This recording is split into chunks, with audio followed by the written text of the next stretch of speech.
दीदी, जो पहला प्रश्न है कि how is next life determined as per Jainism. Okay. So ये प्रश्न बहुत छोटा है, लेकिन इसके जवाब में पूरे जैन दर्शन के मूलभूत सिद्धांत सम्मिलित हो जाते हैं। जो प्रश्न है, मैं हिंदी में उसको रिपीट कर रही हूँ कि अगला भव हम कहाँ जाएंगे, इसका निर्णय कैसे होता है। यानी कि किस चीज से ये डिसीजन होता है कि मैं अगले भव में कहाँ जाऊंगा। अब इसी सिद्धांत को हम या इसी कॉन्सेप्ट को हम दो अपेक्षाओं से देखें। एक निमित्त की अपेक्षा, हर एक उपादान की अपेक्षा, जिसमें दुनिया के सारे फैक्ट्स आ जाते हैं। कैसे कि यदि निमित्त की अपेक्षा हम देखें तो दुनिया की हर बात दूसरी बात से कनेक्टेड है। हर क्रिया, हर कार्य, उसके होने में बहुत सारे फैक्टर्स इन्वॉल्व हो जाते हैं।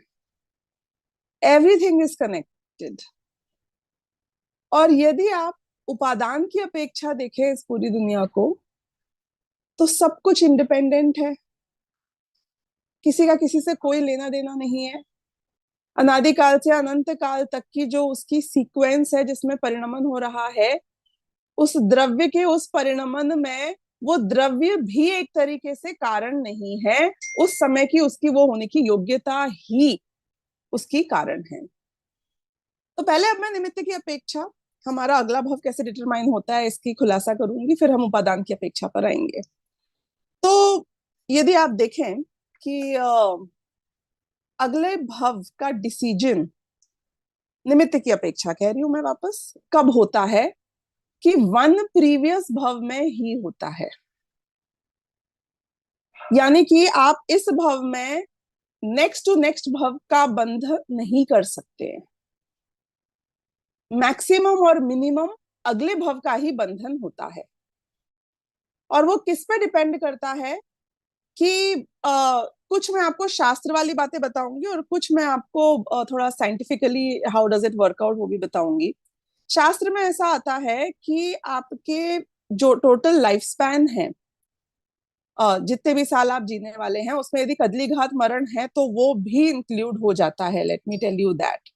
यानी कि यदि उदीर्णा होने वाली है तो वो सब भी इंक्लूड जाता है। यानी केवल यानी कि ज्ञान में आपके इस भव में टोटल जितने साल आप जीने वाले थे, तो अगर सपोज मेरी लाइफ 60 साल की है, to for the ease of mathematics, तो उसका जब 2/3 भाग निकल जाता है, एग्जैक्टली समयों में भी, नॉट ओनली सेकेंड्स में, और उसका 1/3 भाग बाकी रह जाता है, तो वो फर्स्ट पॉइंट आता है जहां पे मेरी आयु का बंध हो सकता है। होता है नहीं, हो सकता है। तो उस समय जो मेरे परिणाम है, मेरी लेश्याएं हैं, वो यदि मैं उसका आपको साइंटिफिक मीन मीडियन मोड बताने वाली हूँ इसके बाद में, पर वो यदि वो सही लेश्या मिल जाती है जिससे कि अगले आयु का बंध हो सकता है, तो उस पॉइंट पर अगली आयु का बंध मेरे परिणामों के अनुसार होता है। फिर ऐसा ही सपोज 40 साल निकल गए, 20 साल बाकी थे। अब मैं 18 पकड़ती हूँ फॉर ईज ऑफ मैथमेटिक्स, कि समझो 18 बाकी हैं। तो जब 12 साल और निकल जाएंगे और 6 साल बाकी रह जाएंगे, तो वो सेकेंड पॉइंट आएगा। यानी कि रिमेनिंग पार्ट का 2/3 निकल जाए, 1/3 बाकी रहे। जब वापस आयु बंध का वो पॉइंट है जहां पे हो सकता है, होगा कंपलसरी ये नहीं है, हो सकता है। फिर समझो रिमेनिंग 6 इयर्स हैं, तो उसमें से 4 इयर्स निकल जाते हैं, 2 इयर्स बाकी रहते हैं, तो थर्ड पॉइंट आता है। फिर 2 सालों में से अगेन आप 2/3 हटाओ, 1/3 रखो, तो वो फोर्थ बार आएगा। फिर जो बचेगा उसमें से 2/3 हटाओ, 1/3 रखो, तो वो पॉइंट आएगा। एक एक्सेल शीट में आप बहुत इजीली बना सकते हो उसको, और देख लो कि कौन कौन से पॉइंट पे वो पॉइंट आने वाला है, assuming a certain life span. तो अंत के जो काल होता है, last 2 years you can say of your life, last 2-3 years, and it will be last few months, last few days, वो आपके परिणाम बहुत इंपॉर्टेंट होते हैं, क्योंकि वो एडअप करते हैं आपकी आयु बंध में। यदि पहली बार में ही जो फर्स्ट पॉइंट आया था 40 साल की उम्र में, उसमें ही आयु बंद हो गया है सपोज, तो वो फाइन ट्यून होता रहता है आगे जाके। यानी कि सपोज श्रेणिक राजा श्रेणिक का आयु बंद पहली बार में ही तब हो गया था जब वो उपसर्ग कर रहे थे भगवान के मुनिराज के ऊपर, तो उस काल में उनका आयु बंद हो गया 7वें नरक का, और बाद में जाके फाइन ट्यून होके कम कम होके फर्स्ट का रह गया, पहले नरक का। यानी कि गति नहीं बदलती है। I said fine tuning, I didn't say कि गति बदल जाएगी या मोटा मोटी भी चेंज हो जाएगा। तो यदि किसी ने सपोज मनुष्य गति का बंध कर लिया है, जब वो फर्स्ट टाइम उसका पॉइंट आया, फिर वो सम्यक दृष्टि हो गया, तो अब उसके बाद में चाहे कुछ भी हो जाए, वो मतलब कितना ही सम्यक दर्शन हो जाए, वो मनुष्य गति तो मनुष्य गति रहेगी। हो सकता है कर्म भूमि की जगह भोग भूमि हो जाए या कुभोग भूमि की जगह भोग भूमि हो जाए, लेकिन मनुष्य गति रहेगी। आयु कम ज्यादा हो सकती है, क्योंकि जब 7वें नरक का बांधा था तो 33 सागर का बांधा था, फिर उनका 84,000 का रह गया राजा श्रेणिक का। So all the permutation combination with in the same आयु कैन हैपन, बट मतलब नरकायु, 4 आयु बंद होते हैं ना, नरकायु देवायु आयु कर्म की अपेक्षा, लेकिन नरकायु में कम ज्यादा हो जाएगा, पर नरकायु देवायु नहीं हो सकती है, देवायु मनुष्यायु या तिरंशायु नहीं हो सकती है। तो यदि किसी जीव ने तिरंश गति को बांध लिया है और फिर सम्यक दर्शन हो जाता है, तो फाइन ट्यूनिंग में वो तिरंश गति में भोग भूमि का तिरंश बन सकता है, पर अब वो तिरंश आयु चेंज नहीं होगी। अब ये जो पॉइंट्स आते हैं, इसमें यदि सारे पॉइंट्स में भी वो सर्टेन लेशिया नहीं मिलती है, तो लास्ट का एक पर्टिकुलर पीरियड होता है, उसमें कुछ एवरेजिंग आउट होती है। वो सब गवर्नमेंट साल में स्पेसिफिकली लिखा हुआ है, I am not getting into the technicalities. In short last moment पे भी जाकर वो परम्यूटेशन कॉम्बिनेशन बिठाकर आयु बंद हो जाता है। अब इससे मैं कुछ आपको इंपॉर्टेंट एस्पेक्ट्स बताऊं कि how does it work, because some people think, मतलब मैंने एक आध श्वेतांबरों को तो हमारे ऑफिस में ऐसा देखा कि वैसे तो बियर भी पीते हैं, पर लंच करने हम बैठे तो उस दिन एक्वागार्ड का जो पानी है उसको भी छन्ना लगा के छान रहे थे और पी रहे थे। तो मैंने ऐसे पूछा कि भाई तुम्हारी बात समझ में नहीं आई मुझको। तो बोले कि हमारे यहाँ ऐसा मानते हैं कि अष्टमी चतुर्दशी को ही आयु बंद होता है, तो इसलिए अष्टमी चतुर्दशी को हम पानी छान के, कोई भी पानी हो, एक्वागार्ड का पानी भी हो, है वाटर फिल्टर का, उसको छान के पीते हैं। मतलब we try to be very clean.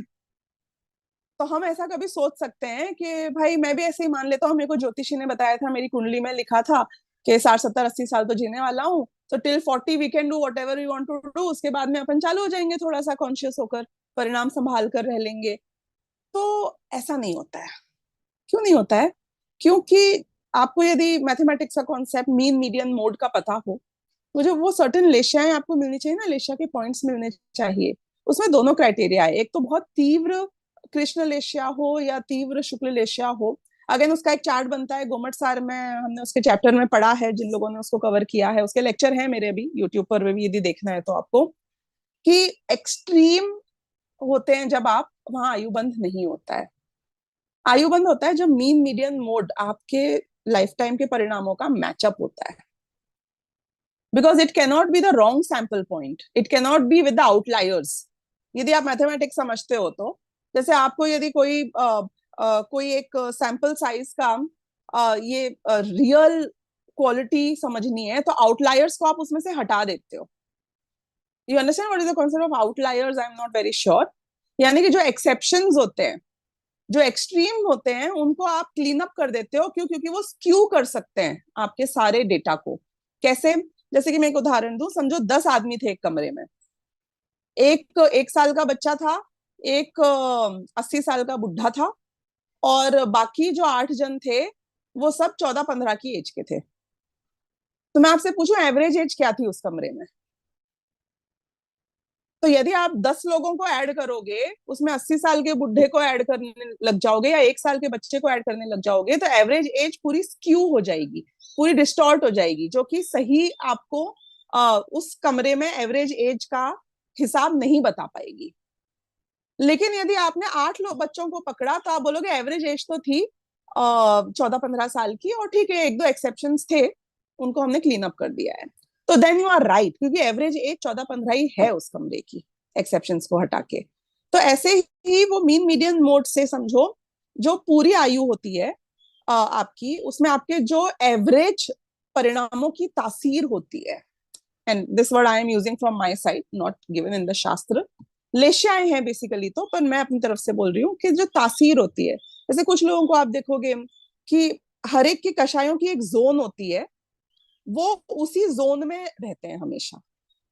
Zone होती है यानी कि एक सर्टेन कषाय तो नहीं होती है, क्योंकि कषायों की लेशियाएं फ्लक्चुएट होती रहती हैं, लेकिन वो जोन लो मीडियम हाई हर आदमी की एक अलग होती है। कोई बहुत टेम्परामेंटली, टेम्परामेंट बोल लो तासीर को आप, किसी का टेम्परामेंट बहुत शांत होता है, किसी का टेम्परामेंट थोड़ा तेज होता है, तो you must have seen that kind of thing. तो वो मीन मीडियन मोड जब मैच होता है और वो आउटलायर्स हट जाते हैं, तब वो आयुबंध के लिए अगर वो लेशिया मिलती है, यानी कि इफ यू द भाव that you have done in that point, if they are matching with your average, then वो पकड़ा जाता है, और यदि वो आउटलायर में आता है तो वो वहां पे फिर आयुबंध नहीं होता है। तो ये तो निमित्त नैमित्तिक संबंध की अपेक्षा हो गई बात, और दूसरा ये सबका समअप भी होता ही है। एंड फिर आपकी अगली आयु का, इस आयु में तो बंद हो सकता है, लेकिन इसके बाद वाली आयु का बंद, आपने कितने ही बढ़िया परिणाम इस भव में करे हो कि कम किए हो, बेकार किए हो, नहीं होता है।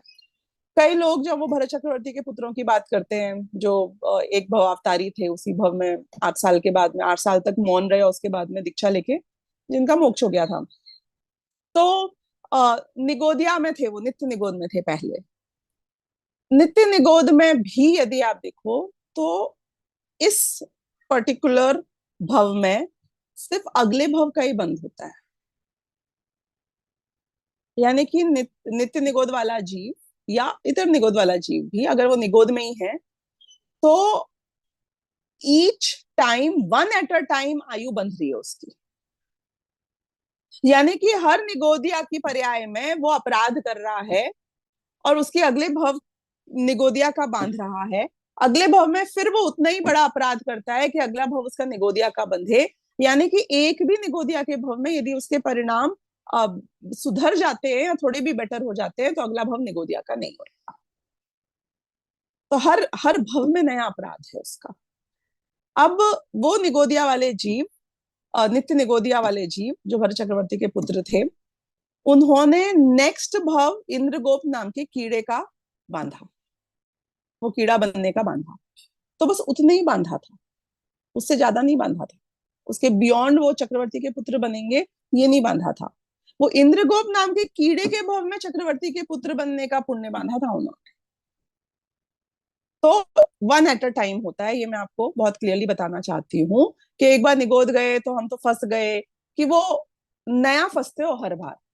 एक साथ आपके कोई 2000 साल तक निगोद में रहोगे ऐसा बंध कभी भी नहीं होता है। ओके, सो ये तो हो गई निमित्त नैमित्तिक संबंध की अपेक्षा बात, आयु कैसे बनती है, कब बनती है। और इसमें एक जो बहुत इंपॉर्टेंट एस्पेक्ट है समझने का, वो ये भी है कि जो अंत का समय होता है उसमें जो परिणामों की तासीर होती है वो हमेशा अगले भव की द्योतक होती है।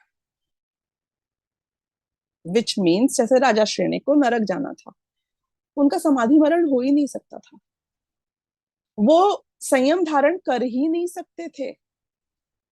राजा श्रेणिक के अंतिम वक्त में संश्लेषु परिणाम ही होने थे, क्योंकि उनकी नरकायु बंधी हुई थी। और अगर आपके शांत परिणाम है, तत्व ज्ञान, आप तत्व चर्चा कर रहे हो, स्वाध्याय कर रहे हो, पूजा भक्ति कर रहे हो, शांत परिणाम में हो, ऐसा हो ही नहीं सकता है। कैसे हो जाएगा? क्यों? क्योंकि इतने इतने मंद परिणाम करके थोड़ी कोई जीव नरक जाता है। तो अपने आप आपने ऐसे नॉर्मल लाइफ में भी यहाँ पे लोगों को देखा होगा कि नॉर्मली तो बहुत शांत रहा करते थे, लास्ट लास्ट में बहुत उनको कषाय बढ़ गई और बहुत कंप्लेन मोड में आ गए, बहुत संश्लेष परिणाम हो गए, चाहे हेल्थ की वजह से हो, चाहे बुढ़ापे में कोई उनकी सुनता नहीं है, पहले पावर में थे, जो भी कारण हो। तो अंतिम के परिणाम डेफिनेटली अगले भव के द्योतक है, क्योंकि जो जीव ऐसा आता है गोमट सार में, संयम धारण कर लेते हैं, नियम से रूल विदाउट एक्सेप्शन, अगले भव में देवगति ही जाते हैं। और वहां पे ये लैंग्वेज लिखी है उल्टे तरीके से कि जिन जीवों को अगले भव में देवगति में नहीं जाना है, वो कभी भी, चाहे सम्यक दृष्टि क्यों ना हो, वो कभी भी संयम धारण नहीं कर सकते हैं। इम्पॉसिबल है। क्यों? क्योंकि संयम धारण करके जो मरेगा वो देवगति ही जाता है, और जो देवगति जाता है वो संयम धारण करके ही मरता है। मतलब ये तो हो सकता है कि कोई बिना संयम धारण करके मरे और फिर भी देवगति चला जाए, हम वो मना नहीं कर रहे हैं। ऐसा नहीं है कि जिसने भी संयम धारण नहीं किया है वो कभी भी देवगति नहीं जाएगा, मैं ये नहीं कह रही हूँ। लेकिन जिनके स्वर्गों में जाना है, उनके समझ लेना, अगर वो हैं ज्ञानी, तो उनके संयम धारण तभी ही हो सकता है जब स्वर्ग में जाना है, वरना संयम धारण वो नहीं कर पाएंगे। जैसे अगर समय दृष्टि को भी मनुष्य गति में जाना है या तिरंज गति में जाना है या नरगति में जाना है, तो वो संयम धारण नहीं कर पाएगा अपने आप ही। जैसे राजा श्री संयम धारण नहीं कर पाए थे, समाधि मरण भी उनका नहीं हुआ, शांति से भी प्राण नहीं त्याग पाए। तो ये रूल है। अब एक और बात इसमें, अगेन जो गोमट साहब से मैंने समझी थी वो बता रही हूँ कि नॉर्मल जो भी हमारे परिणामों की तासीर रहती है लाइफ में, अंत समय में मोस्टली, नॉट ऑलवेज, वो परिणाम थोड़े तो बिगड़ते ही हैं, चाहे साधु के ही क्यों ना हो। यानी कि थोड़ा सा डाउनफॉल आता है परिणामों में, वो शांति थोड़ी तो भंग होती ही है। क्यों? क्योंकि लॉजिकली भी अगर आप देखो, ये तो स्टेटमेंट फैक्ट की तरह लिखा है गोमत सार में, और उसका अगर अपन लॉजिकली देखें तो ये भी बैठता है कि आदमी मरेगा तो मतलब बहुत ही शांत मरण हो रहा है, मैं अभी उसकी बात नहीं कर रही हूँ, यानी वो एक्सेप्शंस की हम बात नहीं कर रहे हैं जहाँ पे एकदम कुछ भी गड़बड़ नहीं हुई किसी के, लेकिन मोस्टली या तो बीमारी से मरेगा या एक्सीडेंट से मरेगा। अभी अपन कर्म भूमि के जीवों की बात कर रहे हैं। बीमारी से मरेगा तो थोड़ी सी क्वालिटी ऑफ परिणाम हल्की तो बिगड़ेगी, मेंटेन नहीं रह पाएगी। यदि एक्सीडेंट से मरा तो भी थोड़ी तो क्वालिटी ऑफ परिणाम बिगड़ेगा ही, सेम नहीं रह पाएगा। तो ऐसा बहुलता से होता है कि इवन अगर साधु भी समाधि मरण ले रहे हैं, तो वो समाधि मरण तभी लेते हैं जब उनको अपनी मृत्यु अनिवार्य दिख रही है। मृत्यु कब अनिवार्य दिखती है? जब कोई बीमारी आ गई है या कोई ऐसा संयोग हो गया है जिसको अब निवारण नहीं किया जा सकता है। तो जो नॉर्मल परिणाम रहते थे उससे थोड़ा सा डाउनफॉल अंत समय में आता ही आता है। तो उसमें ये भी बात थी कि समझो, जो अपन कंक्लूजन निकाल सकते हैं कि आप ये सोचो कि मैं पूरी लाइफ तो अपने परिणाम जैसे होते हैं विषय भोगों के होने दूंगा, कषायों के होने दूंगा, लेकिन लास्ट के भव में, टाइम में, अगर अपन ने लास्ट लास्ट के मरने के पहले के टाइम में अपन अपने परिणाम संभाल के रख लेंगे तो अपना काम तो हो जाएगा। लास्ट लास्ट में अपन मरने से पहले संयम ले लेंगे, अपना काम तो हो जाएगा। कि ऐसा नहीं होता है, ऐसा हो ही नहीं सकता है। क्यों? क्योंकि दिस इज समथिंग लाइक, यदि कोई योद्धा ही इज प्रैक्टिसिंग युद्ध करने के लिए, तो जब वो प्रैक्टिस करता है तो उसका परफॉर्मेंस जो प्रैक्टिसिंग में आ रहा है उससे थोड़ा सा डाउनफॉल ही आएगा ऑन द रियल बैटलफील्ड। क्यों? क्योंकि वहां पे क्राइसिस सिचुएशन है, बहुत स्ट्रेस होएगा, बहुत अननोन फैक्टर्स एकदम से सामने आ जाएंगे। तो you have to be here for your performance to be here at the time of the final युद्ध के काल में।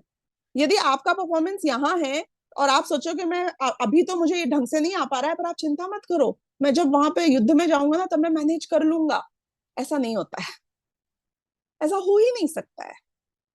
रियाज करते वक्त, प्रैक्टिस करते वक्त आप जिस लेवल पे हो, फाइनली उस लेवल से, क्योंकि बहुत सारे फैक्टर्स और ऐड हो जाते हैं, तो आप नॉर्मल होशो हवास में जिस तरीके से आपके परिणाम हैं, जीवन है, जिस तरीके से आप क्रियाएं करते हो, तो दादा इसलिए हमेशा कहते थे कि जिनका जीवन समाधिमय है उनकी मृत्यु ही समाधिमय हो सकती है।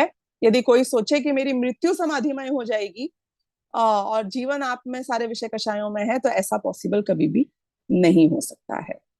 तो ये सारी बातें अपने अगले भव के लिए निमित्त अपेक्षा से आ गई, और इसको मैंने इसलिए ज्यादा डिटेल में भी लिया क्योंकि जो हमारे पुरुषार्थ की प्रेरणा है कि मैं आज ही जाग जाऊं, मैं अभी से ही अपने सही कार्य करूं, या अभी से ही मेरा ध्यान हो अपने हर क्रिया पे, तो वो हमारा फोकस रहे। इसलिए एक दो बातें और भी आती हैं समाधि मरण की अपेक्षा, कि जैसे जिस व्यक्ति ने कभी जीवन में उपवास ही नहीं किया, जिस व्यक्ति को शरीर की प्रतिकूलता में भी परिणाम शांत करने की अभ्यास नहीं है, हैबिट नहीं है, वो एकदम से शरीर के थोड़े से भी प्रतिकूल होते हाइपर हो जाता है, अंत समय में उसके परिणाम बहुत बिगड़ेंगे ही बिगड़ेंगे, क्योंकि शरीर में कुछ ना कुछ तो गड़बड़ होगी ही होगी। लेकिन जो लोगों को शरीर की प्रतिकूलता में भी शांत रहने की, उस चीज से अपने उपयोग को डाइवर्ट करके अपने तत्व ज्ञान के विचार करने की हैबिट है, यानी कि इनवाइटेड प्रतिकूलता में भी, जब आपने उपवास किया है या जब आपके समझो मैं नियम लेके बैठा कि मैं 1 घंटे तक पानी नहीं पीऊंगा, या कोई लोग नियम ले लेते हैं कि हम शाम को सूर्यास्त के बाद सुबह सूर्यास्त होने से पहले तक पानी नहीं पिएंगे, अब उनकी आदत है। तो यदि अंतिम समय में भी वो गला सूख रहा है तो वो उनको बहुत विचलित नहीं करेगा, they still know how to change their mindset and put it on the right place. योद्धाओं के केस में भी यही सेम बात होती है कि उनको शरीर की चोटों की इतनी आदत प्रैक्टिस के दौरान करा दी जाती है कि जब वास्तव में उनको 4 गोलियां लग जाती हैं या फिर उनके टांग टूट जाती है, तो भी they continue, they don't get bog down because of it. तो ये जो प्रैक्टिस वाला काल है, उसमें शरीर की प्रतिकूलता, संयोगों की प्रतिकूलता हमें अफेक्ट नहीं कर पाए तो ही हमारा अंतिम समय तक परिणाम संभले रहेंगे, नहीं तो हम डिस्टर्ब हो जाएंगे बहुत जल्दी। तो ये सारे एस्पेक्ट्स उसका एक पार्ट एंड पार्सल है, and we should understand that. Now coming to the most important aspect, Sanjay ji आपको कोई प्रश्न इसी पॉइंट पे पूछना है तो आप पूछ सकते हैं। हाँ इसी बोलिए। पॉइंट पे ये पूछना, ये रूल है या जनरल है? क्या, कौन सी वाली जो बात? अंतिम समय में परिणाम और बिगड़ेंगे ही बिगड़ेंगे, ये बात हाँ, रूल है? रूल है। जो बात उसमें आई थी मैं वो बता रही हूँ, गोमर सार में, अब उसको हम जिस भी तरीके से समझें, उसमें ये आया था कि समझो किसी का लेश्याओं के संदर्भ में आई है, लेश्या के प्रकरण में, कि जिसकी लेश्या यूजुअली समझो रहती है, उसका एक चार्ट भी बना हुआ है, समझो पीत लेश्या में रहता है जो व्यक्ति नॉर्मली, तो उसकी पीत पद्म शुक्ल, तो वो आदमी अंत अंत में जाके उसके पीत के या तो लोअर मोस्ट या फिर कापोत जैसे परिणाम हो जाते हैं। यदि कोई पद्म में रहता है तो उसके अंत में जाके पीत पद्म शुक्ल ना, तो पीत, हाँ, तो अंत में जाके थोड़े थोड़े पीत जैसे परिणाम, या पद्म के लोअर कैटेगरी के, क्योंकि हर लेशा भी 6 लेशाएं नहीं होती हैं एक्चुअली, असंख्यात लोक प्रमाण लेशाएं होती हैं। तो जो जोन है, जो कैटेगरी है, उसमें आप डाउनफॉल आता है इन द एंड पार्ट, ये चार्ट बना हुआ है। और किस लेश्या में आप यहाँ से अंतिम मरण होता है और किस लेश्या में अगले भव में उत्पत्ति होती है, वो मैचअप होती है, उसकी भी कुछ कनेक्शन है आपस में, उसका भी चार्ट बना हुआ है। तो इससे मैंने ये कंक्लूजन निकाला कि इसका मतलब है कि यदि लोगों के अंतिम समय में गिरते हैं परिणाम, ये बात सिद्ध हो रही है, क्योंकि लेश्याएं थोड़ी लोअर लोअर कैटेगरी की होती है compare to where you are. तो इस थैंक यू। तरीके से हम इस रूल को मानेंगे। हाँ ठीक है। हाँ दर्शिका जी। मेरा क्वेश्चन ये है कि बोलते हैं तीर्थंकर प्रकृति का तो मतलब बहुत पहले ही डिटरमाइंड हो जाता है कि तीर्थंकर प्रकृति का बंद हो गया है ऐसा। तीर्थंकर प्रकृति नाम कर्म की प्रकृति है, आयु कर्म की प्रकृति नहीं है। हमारी चर्चा चल रही है अगले भव की डिटर्मिनेशन की, जो कि आयु है। तो दीज टू आर नॉट, जैसे हर हर कर्म की यदि आप देखें, जैसे दर्शनावर्ण्य कर्म, उसकी उत्कृष्ट कितनी होएगी, ज्ञानावर्ण्य कर्म, मौनी कर्म, सत्ता कोड़ा कोड़ी वर्ष तक की, सबकी एक एक की लिमिट है कि कितने मैक्सिमम काल की वो बंध सकती है। तो बाकी कर्मों की प्रकृतियों की हम अभी बात नहीं कर रहे हैं, वो तो that can span across various आयु, लेकिन अभी सिर्फ आयु कर्म की बात कर रहे हैं। तो आयु कर्म एक भव का एक ही भव पहले होता है। ठीक है। लास्ट टाइम में चेंज होगा ऐसा आपने बोला, लास्ट टाइम में वो अगर पहले उनका क्रूल है तो लास्ट टाइम में क्रूल होगा ही। तो वो शेर का जो भव था ना, तो वो तो पहले मतलब उसको नहीं पता था, लेकिन लास्ट टाइम में वो क्लेम था, तो वो फिर हुआ होगा क्रूलर वापस। तो देखो, उनका आयु बंध कब हुआ है ये मुझे नहीं पता ना, शेर की पर्याय वाले में पहले आयु बंध नहीं हुआ था कि हो गया था, दैट वी डोंट नो, नहीं हुआ होगा पहले आयु बंध। और जरूरी नहीं है कि शेर है और क्रूएल है तो उतना ही क्रूल रहा हो, क्योंकि जो व्यक्ति एकदम पलट जाता है उसकी क्रूएलिटी के भी लेशा में कुछ हो सकता है पहले से वो कमी थी, क्योंकि अगर इतना ही क्रूएल होता तो कोई साधु की बात भी नहीं सुनता, जो आके उनको मुनिराज ने, चाणक्य मुनिराज ने उपदेश दिया। तो आपने देखा होगा कई बार, जैसे नॉनवेज खाने वाले जीव भी जो होते हैं, उनमें से कई बहुत दया भाव वाले, करुणा भाव वाले, या अलग अलग टाइप के जीव भी होते हैं। मतलब सो वी डोंट नो, परिणाम बहुत सूक्ष्म होते हैं, केवल ज्ञान गम्य है। लेकिन कहीं ना कहीं ये बात पक्की है कि उसका एडअप होता है, यानी अंत में नेक्स्ट भव में जहां जाना है और जहां आयु बंध रही है, तो वो मैच करता है मीन मीडियन मोड से। इतनी बात पक्की है। ठीक है।